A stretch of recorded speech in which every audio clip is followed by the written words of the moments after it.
Sometimes, what you're carrying isn't in your arms, it's in your past. Terminal C at Red Hollow International Airport in Ohio buzzed louder than usual on that gray March morning. Between muffled loudspeaker announcements and the screech of suitcase wheels, Officer Thatcher Muldoon, a seasoned airport security agent, kept his eyes sharp. At his side, Bishop, a Belgian Malinois with an almost supernatural nose and a restless spirit, sniffed the polished floor like he was chasing something only he could sense. For 7 years, Thatcher had trusted Bishop's instincts more than any partner on the force. But today, something about the dog's behavior felt off. Then she appeared. A tall blonde woman, moving slowly through the crowd, balancing 2 paper bags in her hands. Her pregnant belly pressed against the white blouse beneath a dark navy coat, clearly in her final trimester. Her name was Marlowe Ashford, and everything about her seemed carefully constructed. Oversized sunglasses too dark for indoor lighting, flats chosen for comfort, her face calm, too calm for a place filled with hellos and goodbyes. But the second Bishop laid eyes on her, everything shifted. He froze, then growled, and then he barked, loud, sharp, relentless. Not with aggression, but with warning. Thatcher tightened the leash, trying to keep Bishop steady, but the dog's back was arched, muscles tensed, for standing on end. He never reacted like this to pregnant women. Never. Marlowe didn't flinch. She didn't stop. But behind those dark glasses, her eyes were locked on the dog, and there was something chilling in her stare. Not fear. Not confusion. But something closer to recognition. As if she knew exactly why Bishop was barking. "Ma'am, I need you to stop for a moment," Thatcher called out, his voice firm but respectful. Marlowe hesitated. Then she took 2 more steps. And collapsed. The sound of her body hitting the floor echoed like a thunderclap. The bags spilled open. Papers, small bottles, a sealed envelope, and a tiny stuffed bear scattered across the cold tiles. People around her froze. Time held its breath. Thatcher dropped beside her instantly, calling for medical backup through his radio. Bishop wouldn't stop barking, but it wasn't aggression anymore. It was panic, like he was trying to say something no one could understand.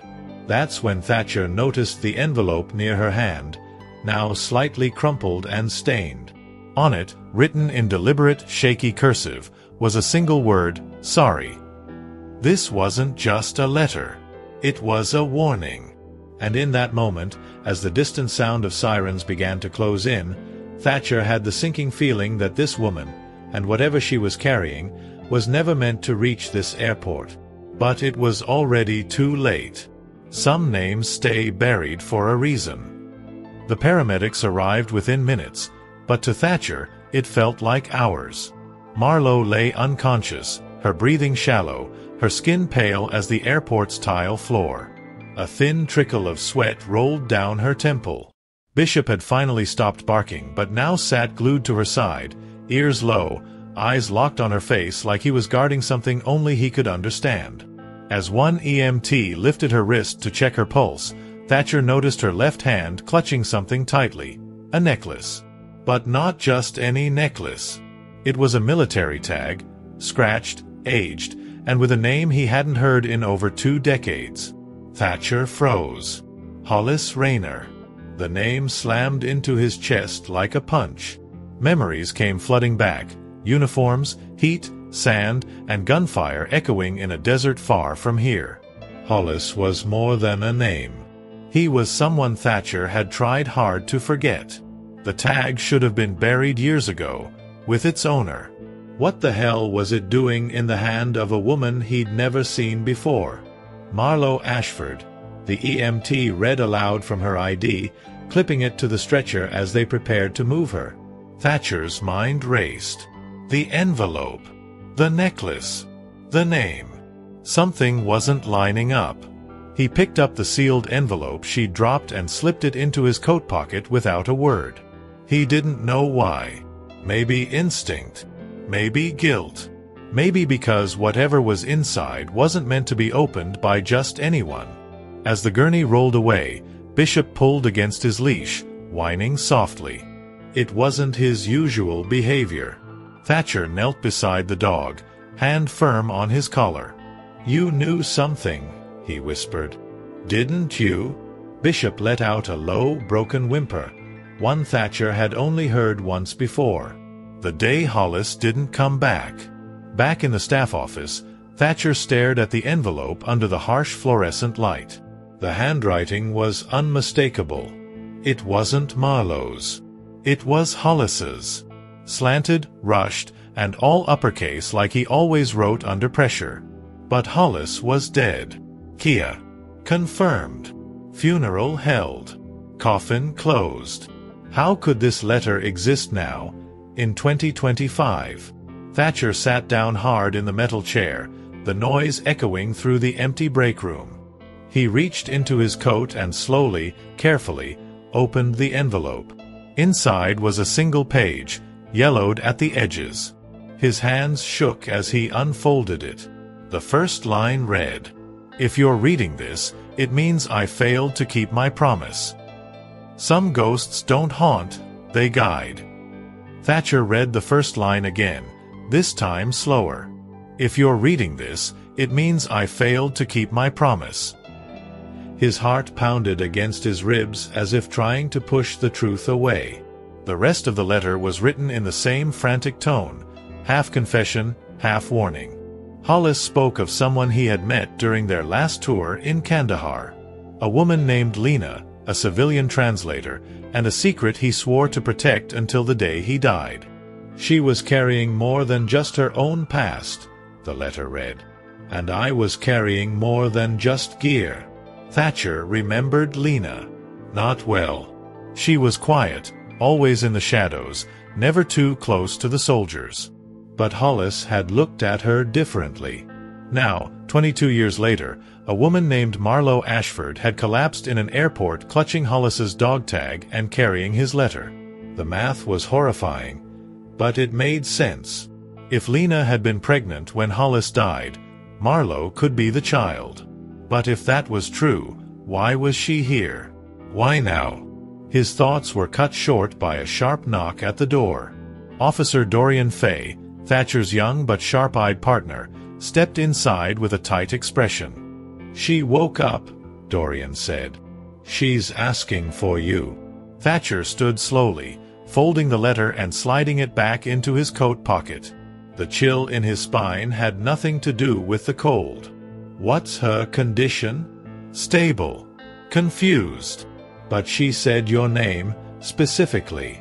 Thatcher didn't remember ever meeting Marlowe before today. But something about the way Bishop had reacted, and now her asking for him? It wasn't a coincidence.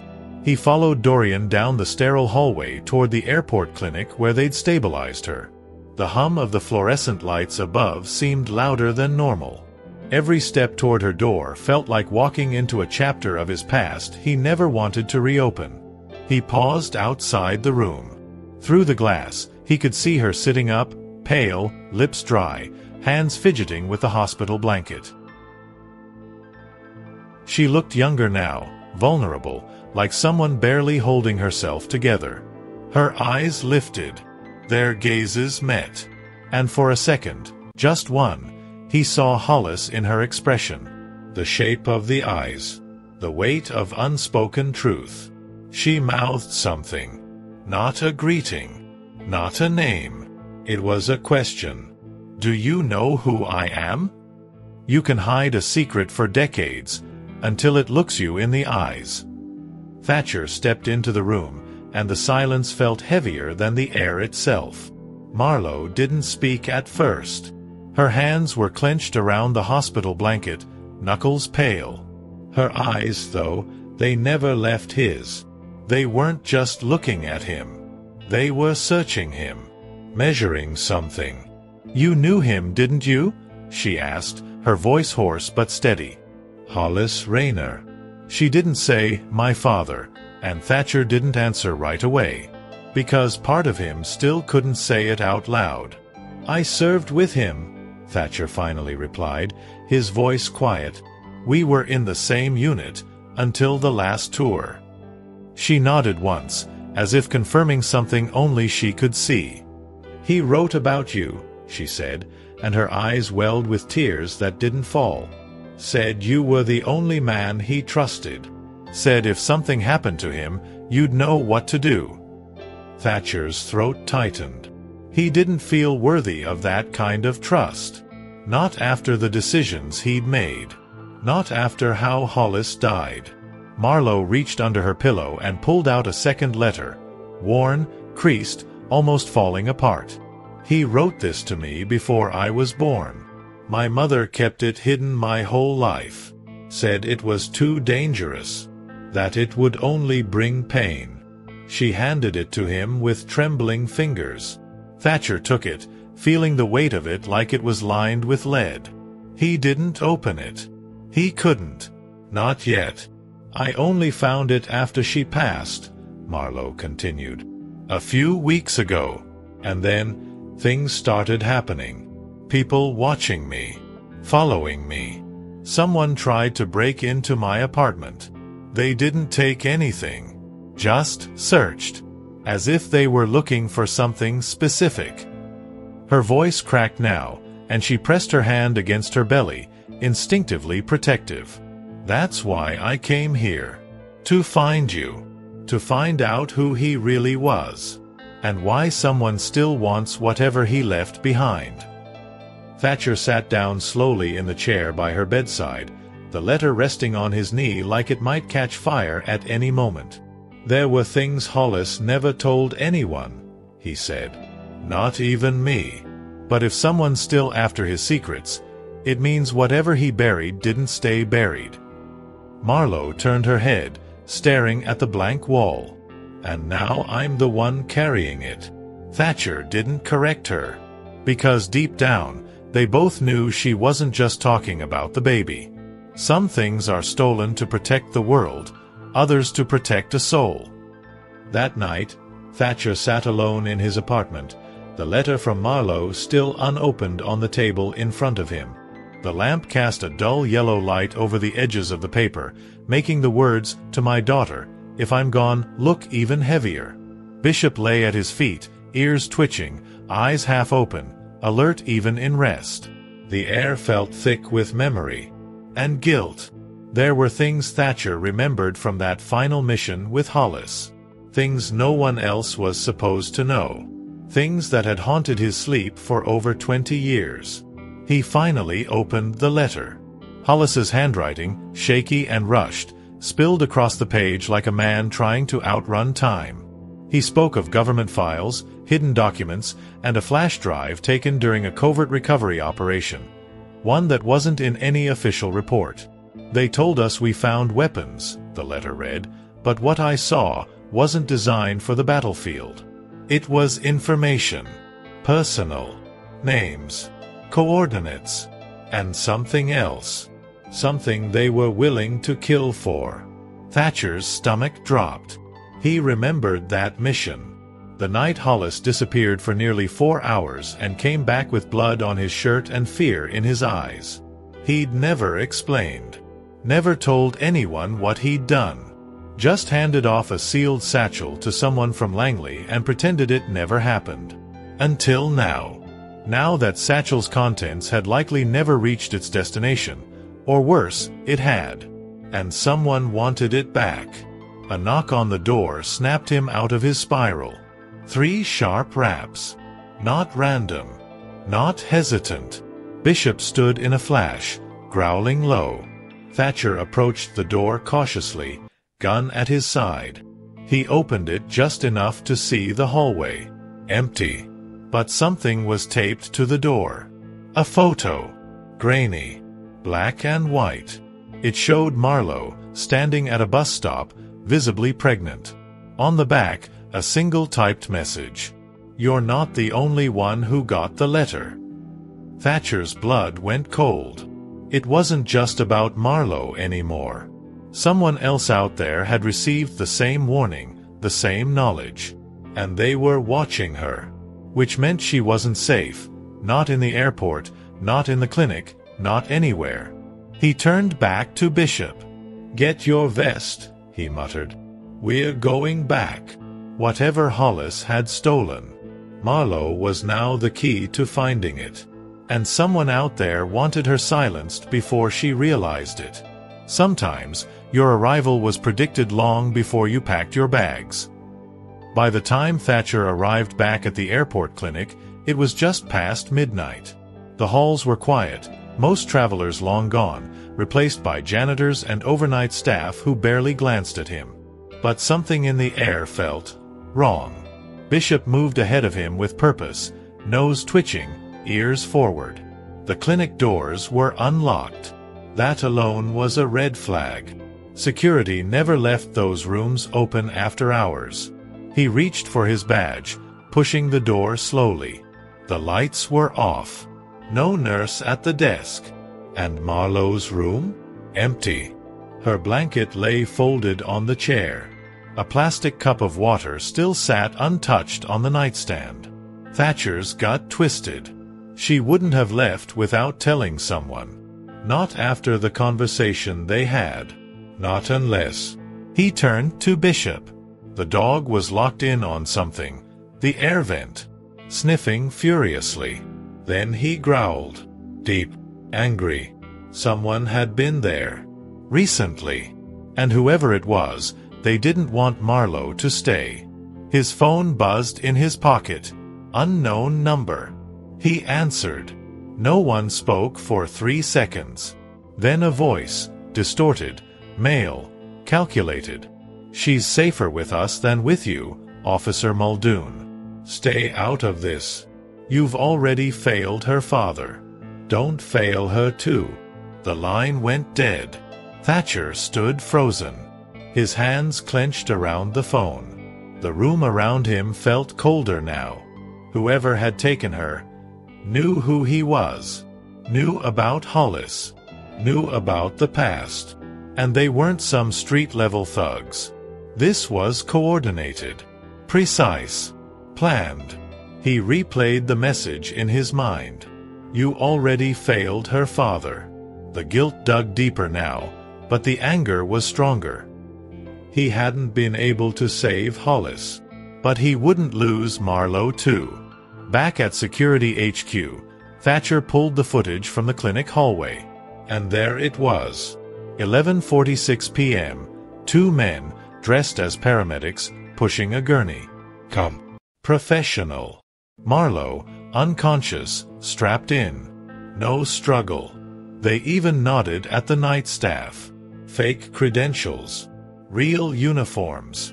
And gone in less than 90 seconds. He paused the screen. Zoomed in. A patch on the gurney bag. Barely visible. Rion. A name from a past he'd hoped was buried. A name tied to operations he was ordered never to speak of. Thatcher stared at the screen, jaw clenched, heart racing. They hadn't just predicted she'd come. They were waiting for her. Some files are never meant to be opened, unless you're the one they buried them for. Thatcher sat in the dim light of his kitchen, a steaming mug of black coffee untouched in front of him. Bishop lay by the door, alert but still. The name RAON echoed through his mind like a war drum. That was no ordinary group. RAON had been a black cell, a shadow operation that technically didn't exist on paper. Born out of a post-9/11 intel initiative, dissolved publicly in 2011, but rumored to still operate under deep cover. Hollis had hinted at them once, in whispers, during a patrol in Helmand. They don't extract people, Hollis had said. They erase them. Thatcher needed intel, and he knew only one person crazy enough to still keep an off-grid archive of declassified dirt. Albie Crane, a conspiracy theory junkie and former NSA analyst who'd gone rogue years ago.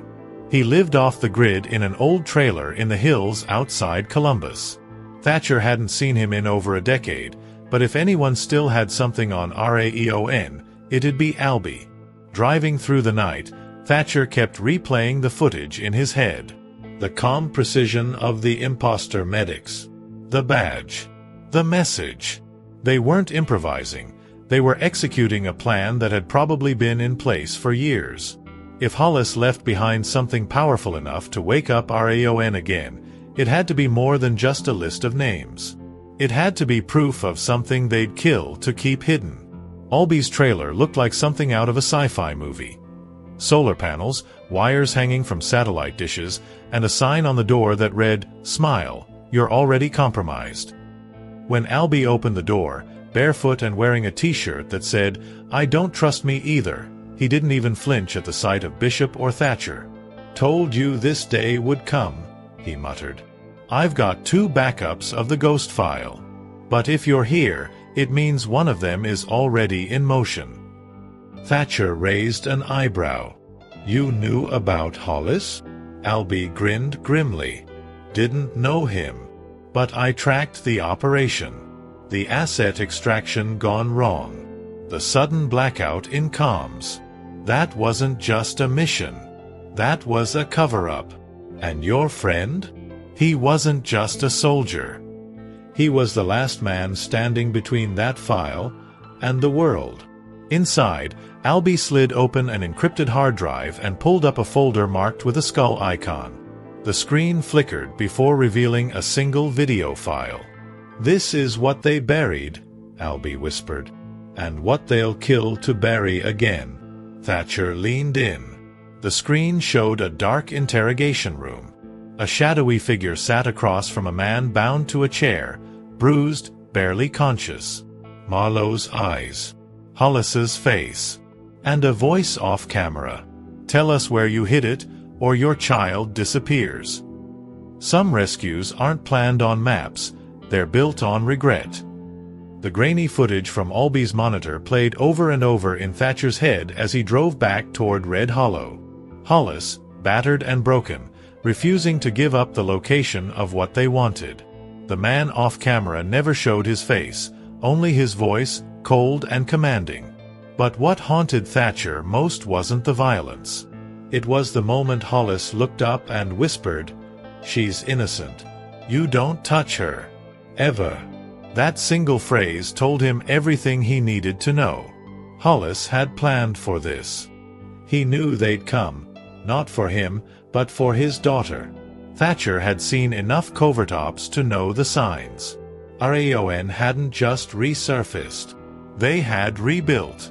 And Marlowe's appearance, pregnant, vulnerable, searching for answers, had triggered something. A protocol. An alert. Something buried deep within systems that no longer had names. And now she was in their hands. What they wanted was either still inside her, or worse, they believed she was the key to finding what Hollis hid 2 decades ago. Back at the airport security hub, Thatcher pulled in favors. Accessed closed flight logs. Surveillance records. Vehicle exits. In less than 6 hours, he traced the van that took Marlowe to a decommissioned military warehouse 14 miles outside the city. It was listed under a dummy logistics company, Cerberus Solutions, which, according to Albie, had been linked to RAEON black funding during the early 2000s. Everything lined up. The trap was built. And Marlowe was at the center of it. He couldn't go through official channels, not with RAEON involved. They had reach, influence, possibly even moles inside law enforcement. So he went underground, pulled out the burner phone he swore never to use again, dialed a number. 2 rings. Then a voice answered. "Didn't think I'd hear from you again, Muldoon." It was Cassandra Voss, a former recon specialist turned ghost operative. She owed him her life. And she never forgot debts. "I need extraction," he said. "One target. High risk. Immediate." Cassandra didn't ask questions. She only said, "Send coordinates." "I'll bring the silence." Thatcher ended the call and looked down at Bishop. The dog sat alert, as if sensing what was coming. "You ready for one more?" he asked. Bishop's tail thumped once. Then again. It was all the answer he needed. As he loaded his weapon and secured the hard drive with the footage into a locked case, Thatcher's mind returned to the words in Hollis's letter. If you find her, protect her, even from the truth. He strapped on his vest, checked his watch, and whispered to himself, "Time's up, Hollis. I'm getting her out." You don't realize how dark the world is until someone locks the door behind you. The warehouse loomed in the distance like a dead giant, wide, low, silent. Thatcher parked 2 blocks away under an overpass, the city lights barely reaching the rusted structure. Cassandra Voss arrived minutes later, dressed in black tactical gear, her eyes hidden behind infrared lenses. She didn't waste time with greetings, just handed him a comm and nodded toward the building. 2 guards at the rear entrance. Third one smokes every 18 minutes by the generator. We'll go in on his next break. Thatcher nodded, impressed. She hadn't lost her edge. But he could feel the tension in his chest. This wasn't just another operation. Marlowe was inside. They moved in silence, weaving through shadows. Bishop led the way, his movements fluid, precise. At exactly 2:13 a.m., the 3rd guard lit a cigarette, just like Cassandra said. They slipped through a side panel that had been pried open long ago, forgotten by whoever last inspected the place. Inside, it smelled of oil, metal, and something older, decay. The corridors were narrow, lined with crates that bore no labels. Thatcher's flashlight passed over them, revealing only dust and locks. And then they heard it, a faint voice. Weak. Female. They followed the sound through a winding path until they reached a locked room with a small window. Marlowe sat inside, cuffed to a chair, her hair matted, lips cracked. But her eyes lit up the moment she saw him. Thatcher's chest tightened. She tried to speak, but her voice was barely audible. Cassandra began working the lock, but Bishop let out a low growl. "Hold," Thatcher said. He turned slowly. From the shadows behind them, footsteps. 2 men, armed. One of them held a silencer. The other, a stun baton. "Step away from the door," the taller one said, calm, as if rehearsed. "You weren't supposed to find her this soon." Thatcher didn't hesitate. And yet, here we are. In a single move, Cassandra dropped the 1st guard with a shot to the leg, while Bishop lunged at the 2nd, knocking the baton loose. Thatcher tackled the taller man, slamming him against a crate. The fight was brief, but brutal. Seconds later, both guards were down, and the silence of the warehouse returned, heavier than before. They freed Marlowe. Her voice cracked as she tried to sit up. "They kept asking about a code, something my father gave me. But I don't have it. I don't know what they mean." Thatcher helped her stand. "You do," he said softly. "You just don't realize it yet." As they moved through the warehouse toward their exit point, Cassandra covering the rear, a monitor flickered on behind them. Unseen. A security feed. A camera none of them noticed.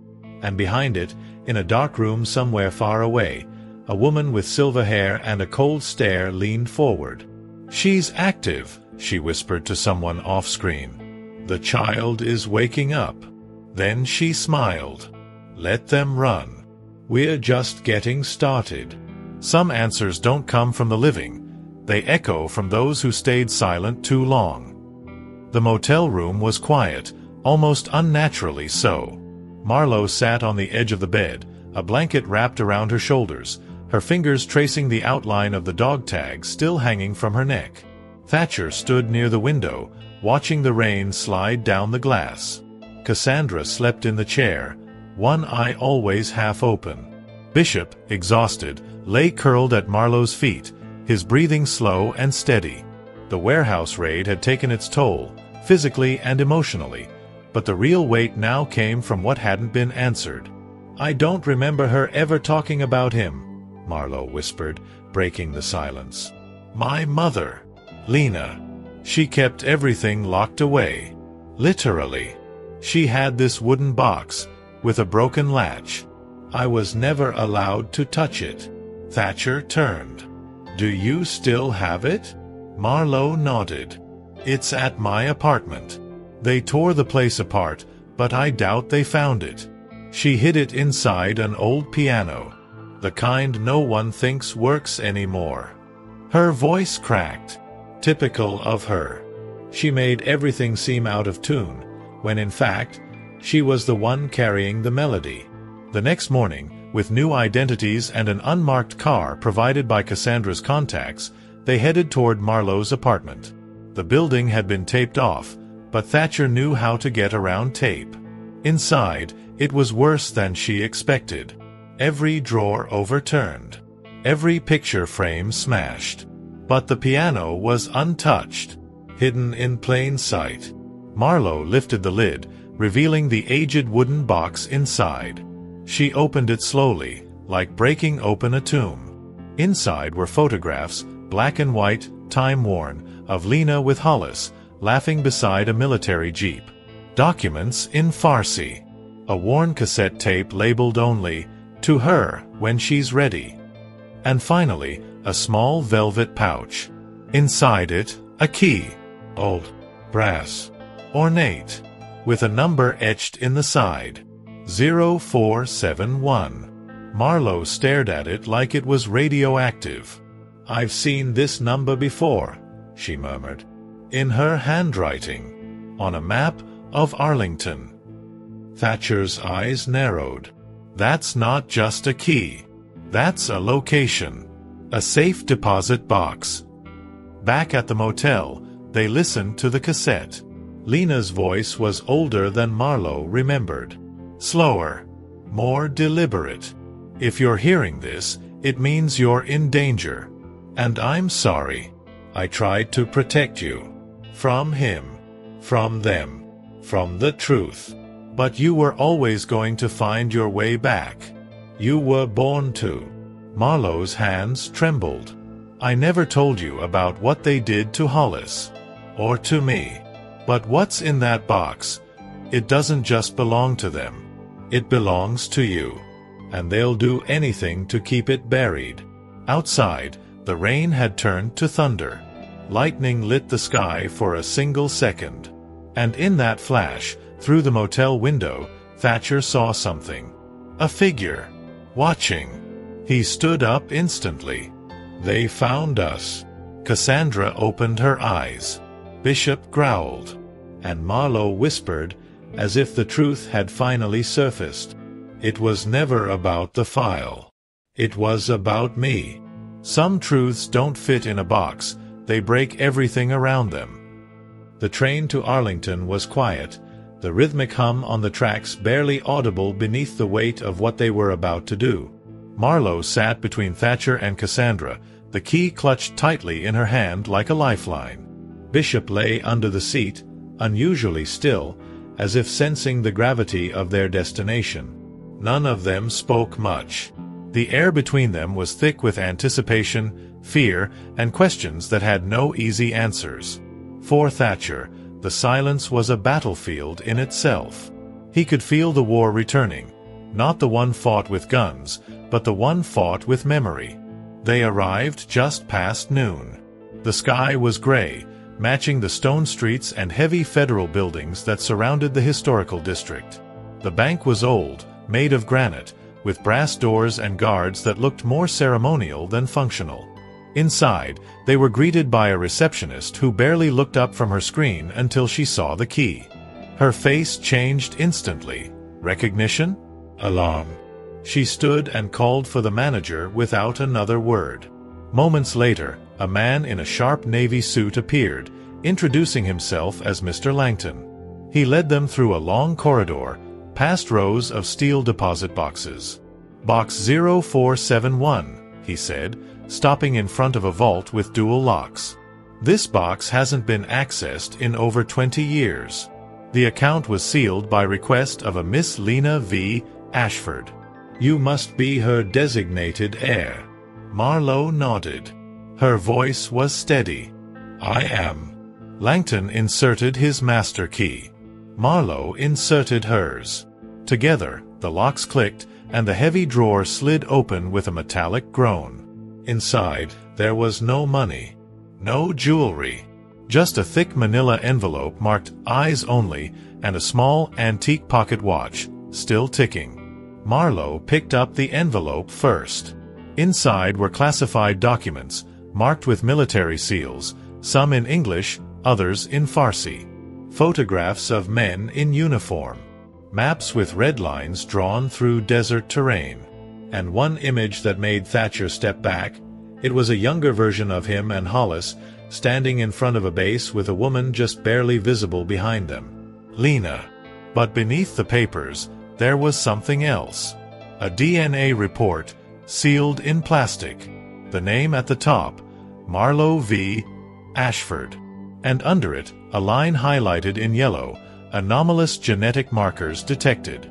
Subject matches Project Helix profile. Cassandra narrowed her eyes. Project Helix? That's Black Ops level biotech. DARPA started that in the 90s and shut it down when too many assets went missing. Thatcher's stomach turned. You're saying she was part of a program? No, Cassandra said quietly, looking at Marlowe. I'm saying she might be the result of one. Marlowe stared at the paper in her hand, her breath shallow. The truth was no longer hidden. Her mother hadn't just protected her from people. She had protected her from herself. And now, as the ticking of the old pocket watch filled the room, the past and future collided. Whatever I am, Marlowe whispered, they've known since before I was born. Thatcher looked at her, then at the folder. And they're not going to stop now. You don't need to wear a uniform to be a weapon. Sometimes, being born is enough. Back at a secure hideout provided by Cassandra, an abandoned ranger station deep in the woods of West Virginia, the team spread the documents across the table. Maps, charts, coded memos, and above all, the Helix files. Cassandra worked quickly, eyes scanning each page with military precision. Thatcher stood by the window, arms crossed, while Marlowe sat silently, the DNA report in her lap. The truth was starting to take shape, but it was far more dangerous than any of them expected. Project Helix wasn't just gene research, Cassandra finally said, holding up one of the faded documents. It was an off-record operation built to identify and manipulate inherited biological advantages. Intelligence, strength, memory, even psychological resilience. They weren't trying to create super soldiers, they were trying to breed them. Thatcher's voice was low. Selective pairing, controlled environments, monitoring from birth. Cassandra nodded. And according to this, Lena was a volunteer. Or maybe a target. She had genetic markers they considered prime. Thatcher looked at Marlowe. And Hollis. He wasn't just your father, Cassandra replied.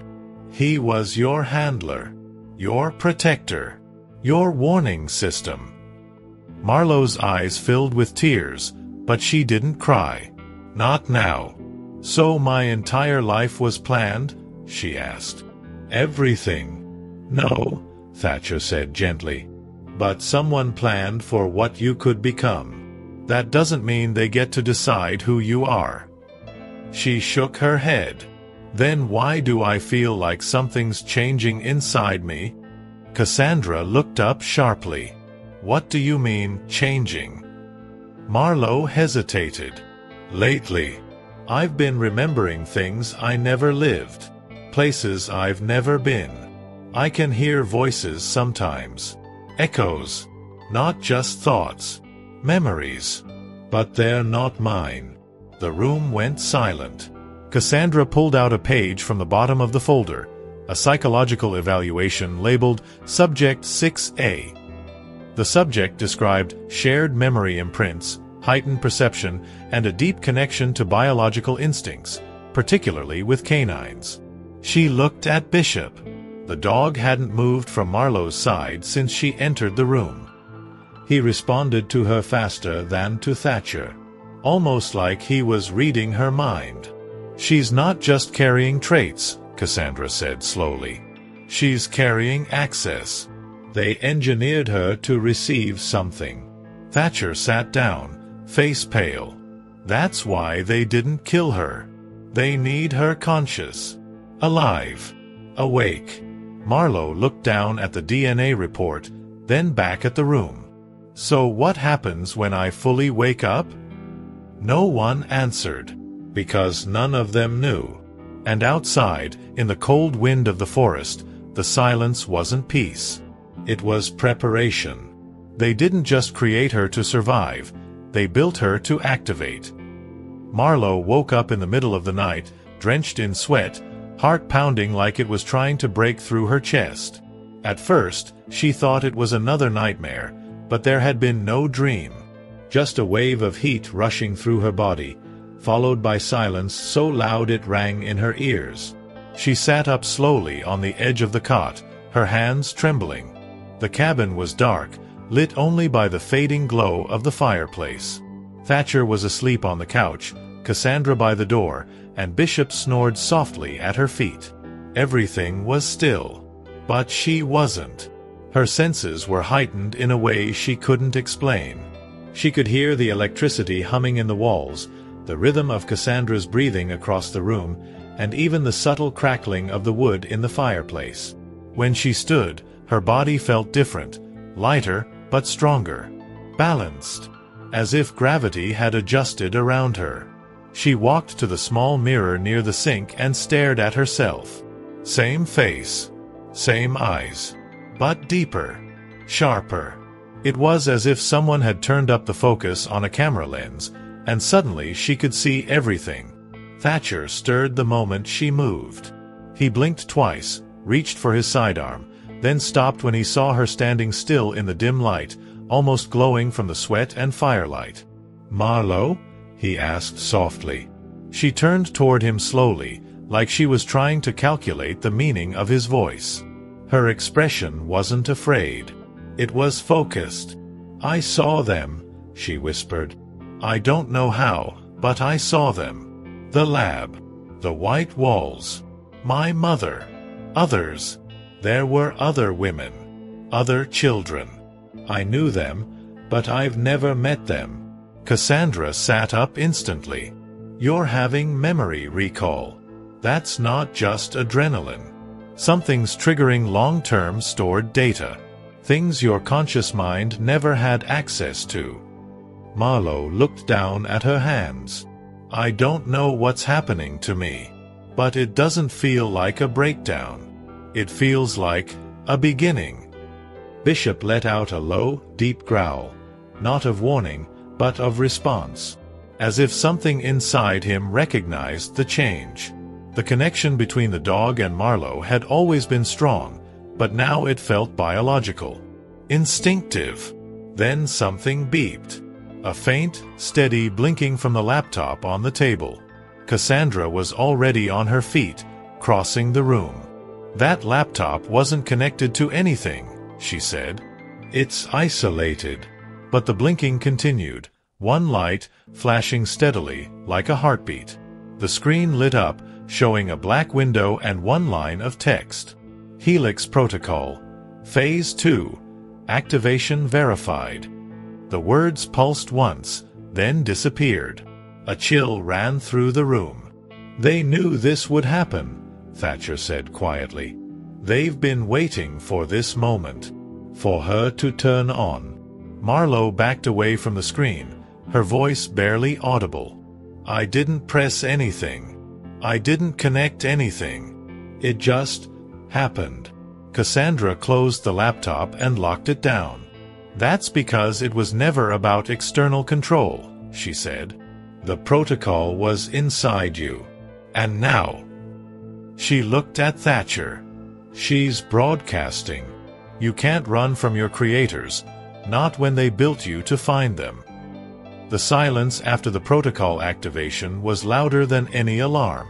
Marlowe could feel something shifting inside her, not just physically, but mentally, emotionally, even spiritually. She wasn't just changing. She was connecting to something bigger. Thatcher knew their window was closing fast. Now that the Helix protocol had verified its activation, the people behind it, the ones who built it, would already be on high alert. They knew she existed. They knew she was active. And they would come. Cassandra had traced a name from the documents they found in the safety deposit box. Dr. Julian Crest, a former DARPA geneticist, officially declared dead in 2012 after a mysterious lab accident.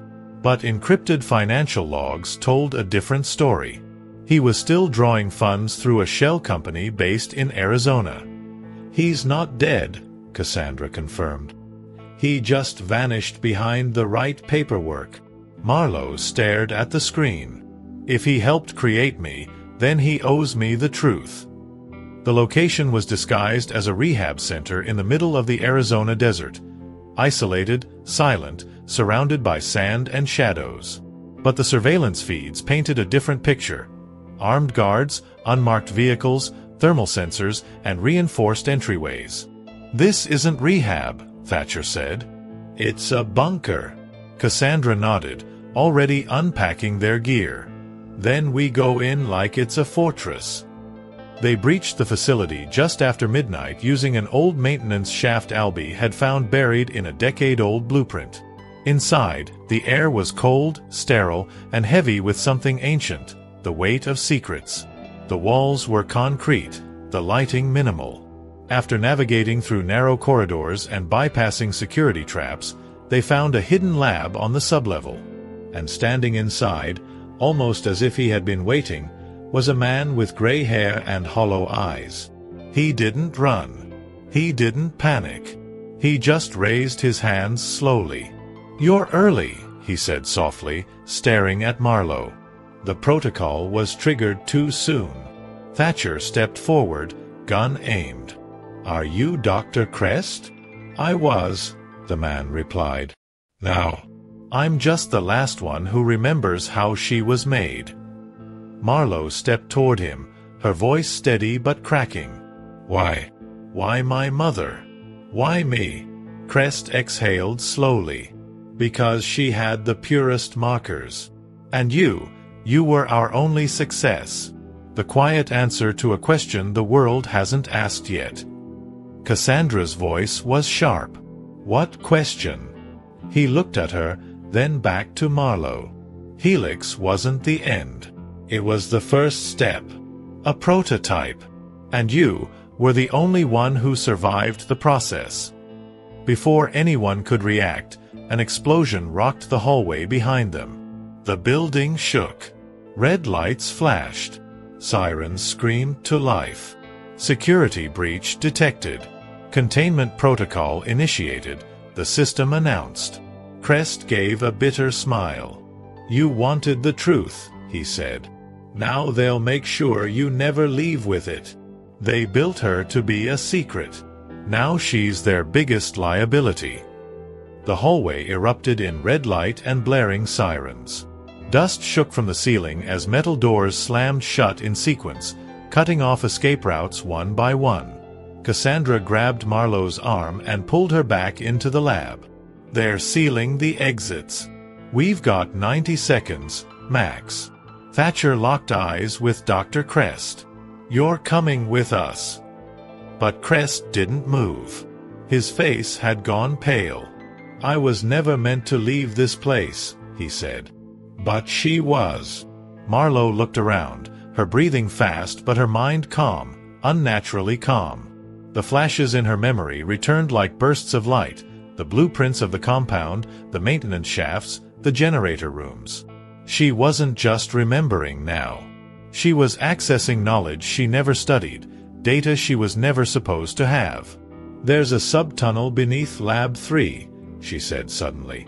"It leads to the old cooling chambers." Cassandra stared at her. "How do you know that?" "I don't," Marlowe whispered. "But I do." They moved fast. Thatcher took point, Cassandra covered the rear, and Marlowe guided them through the maze of concrete. Bishop stayed glued to her side, moving with sharp, instinctual precision.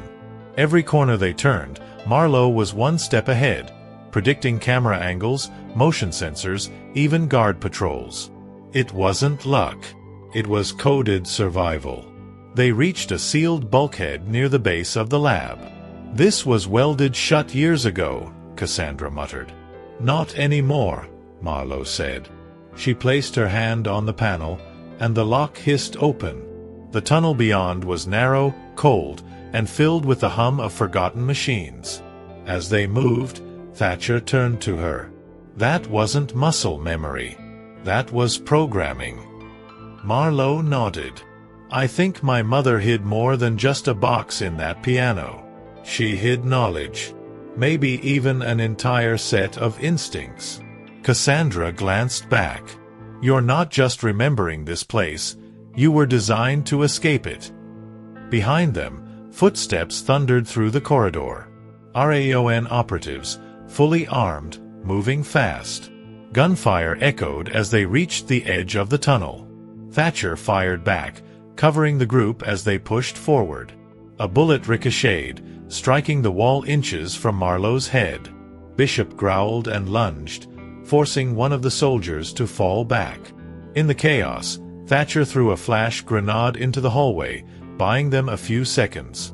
They emerged from the tunnel into a dry ravine behind the facility. A van waited, Cassandra's backup. As the vehicle sped into the desert night, Marlowe clutched the pocket watch from the vault, still ticking steadily in her hand. "What now?" she asked, her voice shaking for the first time. Thatcher looked at her, his eyes hard. "Now we stop running," he said. "And we start hunting." Cassandra nodded. "Because whoever built this program didn't just create you." She looked toward the dark horizon. "They created others." If she was the only one, why did the files list numbers? The safe house in rural New Hampshire was quiet, too quiet. It was the kind of silence that didn't feel peaceful, but tense, like the world was holding its breath. Inside the cabin, Marlowe sat cross-legged on the floor, sorting through files they had taken from Crest's lab. Pages were scattered around her, worn documents, printed photos, and tapes labeled with cryptic codes. Thatcher leaned against the doorframe, watching her with guarded eyes. Cassandra sat at the dining table with a notepad, trying to build a timeline from the fragments of information. But it was Marlowe who found it, a folded page tucked inside a worn manual. No title. No context. Just a list of names, each preceded by the same designation, 6A. She stared at the paper, the names almost glowing against the dim light of the room. "I thought I was the only one," she said softly. "But I'm not."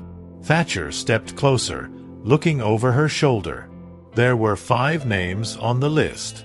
Marlowe's was the last. "These aren't just files," he said. "They're identities. Subjects." Marlowe pointed to the second name. "Kane Ward. I've seen him in my dreams. A boy in snow, running. I thought it was just my imagination." Cassandra looked up sharply. "It's not imagination. It's neurological. You're connected. Somehow, genetically or cognitively, you're picking up signals. Shared memory, maybe even instinctual communication." Marlowe's voice was barely a whisper. "They didn't just make us, they linked us." Later that night, Cassandra decrypted a flash drive found with the papers. On it was a blinking map, 5 red markers scattered across the U.S. Each one matched a name from the list. "These aren't just identities," she said. "They're locations. Dormant subjects. Probably unawakened." Thatcher leaned over her shoulder. "Or already activated." Marlowe stood, the map reflected in her eyes. "If I was triggered, they could be too. Or they could be in danger. Like I was." Cassandra nodded grimly. "And if they are waking up, they won't know who to trust." Thatcher added, "That makes them vulnerable, or deadly. Marlowe walked to the far corner of the room, where the pocket watch from the vault sat on a small table. She picked it up, feeling its steady ticking in her palm. "There's something about this watch," she said. "Something that keeps showing up in my dreams. I think it's more than sentimental. I think it was used to time something." Cassandra glanced at the network code scribbled on Marlowe's DNA report. "That sequence at the bottom. It matches part of this signal. That watch might be tuned to the beacon." Thatcher looked between the two. "You're saying she can track them?" "No," Marlowe answered quietly. "I think I can feel them." As the team made plans to investigate the closest subject on the list, the map blinked again. One of the markers shifted slightly. Movement. In the snowy forests of Oregon, a teenage boy bolted upright in bed, nose bleeding, breath shallow. He looked at the sky as if someone had just called his name. He wiped the blood away with a trembling hand, and whispered, "Marlowe?" He didn't know her name, but somehow, he'd always been waiting for her. The town of Silver Pines, Oregon, was the kind of place people forgot, quiet, surrounded by forest, and buried in snow most of the year. Kane Ward had lived there his entire life, raised by a retired military contractor who claimed to be his uncle. The man was strict, reclusive, and never spoke about Kane's parents. Whenever Kane asked, the answer was always the same: they were lost in service. But Kane never bought that story.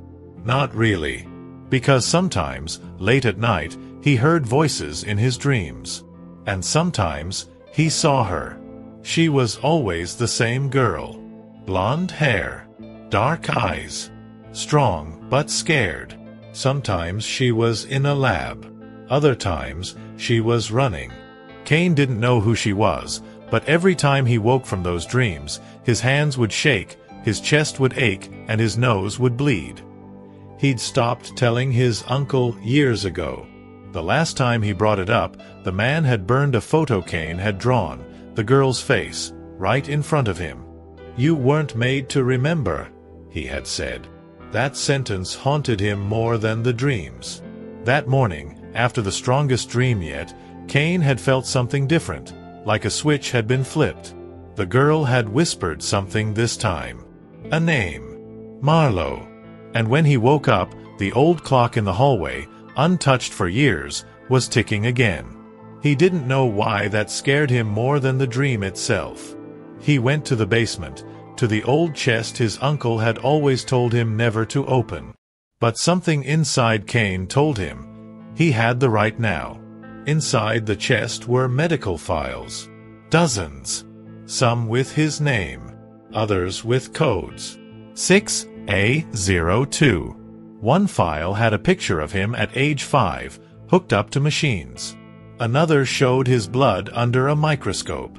Helix adaptive subject, Ward. His hands began to tremble. He wasn't adopted. He wasn't orphaned. He was built, trained, and kept under watch. His whole life had been contained, and now the walls were beginning to crack. At that moment, he heard tires on snow outside. His uncle was home early. Kane grabbed the files, shoved them into his backpack, and climbed out through the back window. He didn't know where he was going, only that something inside him was pulling him east, drawing him, calling him. The name Marlowe echoed in his head like a beacon. He didn't know her, but deep down, he felt like she was the only one who could tell him what he really was. That night, in the cabin in New Hampshire, Marlowe sat by the fire, clutching the map with 5 blinking points. One of them had just moved. Her eyes flickered open and she whispered, "He's awake." Thatcher looked up from the table. "Kane." Marlowe nodded slowly. "He's running." Cassandra stepped in from outside, snow in her boots. "Then we'd better find him before they do. Some meetings aren't chance, they're coded into your blood." The snow fell hard in northern Pennsylvania as the team crossed state lines in the black SUV Cassandra had modified to avoid surveillance. Marlowe sat in the back seat, eyes fixed on the blinking tracker on the laptop beside her. One of the red dots had begun to move, erratic at first, then steady, heading east. Kane Ward. She didn't know how she could feel it, but it was there. A kind of resonance in her chest, like his presence pulled something deep inside her into alignment. "He's scared," she said quietly. "But he's not running from me. He's running to me." Cassandra glanced at her in the rearview mirror. "The link between you two is getting stronger. If the helix design included shared neural frequency, the closer you get, the more connected you'll become." Thatcher, riding shotgun, didn't like the sound of that.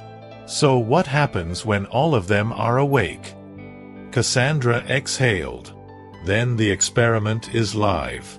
And there's no telling what that means for any of us." Marlowe looked down at her hands. They didn't shake anymore. In fact, the more she tapped into that connection, the more focused and in control she felt. Like the chaos around her made her mind sharper. She wasn't falling apart. She was falling into place. Meanwhile, deep in the forest near Scranton, Kane trudged through knee-deep snow, the files in his backpack weighing more on his soul than on his shoulders.